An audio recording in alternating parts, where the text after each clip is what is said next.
À Andres, la communauté de communes du Seignan a inauguré 2 nouveaux hébergements temporaires destinés aux personnes ou aux familles qui se trouvent privées de logement. Ce sont des logements donc, pour des personnes qui sont privées temporairement de logement, c'est-à-dire des personnes qui soit dorment dans des voitures, soit des séparations conflictuelles, soit des personnes qui ont des accidents sur des maisons.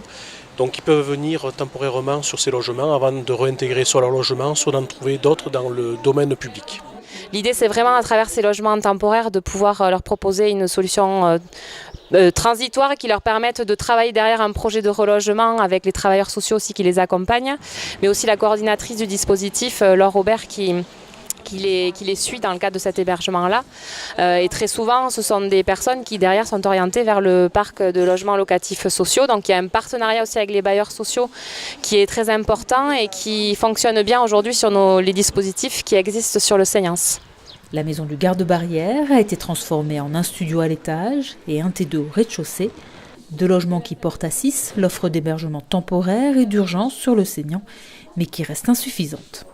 Depuis que le dispositif de Saint-Martin-de-Seignance a ouvert en 2012, on a enregistré 150 demandes qui ont été analysées par la commission qui est en charge de ces attributions. Donc très souvent, dans le cadre de ces commissions, on n'a pas suffisamment de place puisque les dispositifs sont déjà occupés.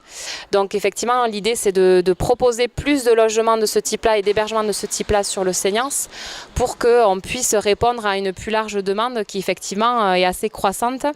Donc nous espérons essayer d'augmenter ce dispositif sur la ville de Tarnos, où des projets sont en cours et on espère qu'ils vont voir le jour rapidement. D'ici à 2 semaines, les premiers occupants vont intégrer ces nouveaux logements, contre un loyer entre 200 et 300 euros, pour une durée minimum de 6 mois, afin de trouver une solution pérenne. Alors sur le dispositif de Andres, on est sur une période d'accueil minimale de 6 mois, qui peut être renouvelée jusqu'à 2 fois, donc 18 mois au total maximum. Et l'idée, c'est vraiment de donner le temps à la personne de se poser, de refaire le point sur ses démarches administratives, sur ses démarches par rapport au logement aussi, de peut-être aussi travailler tout ce qui est usage du logement, parce que bien souvent, quand c'est des personnes qui vivent dans des voitures ou qui sont à la rue aussi, ça peut être le cas, ça demande une certaine période pour se poser et repartir sur de meilleurs auspices.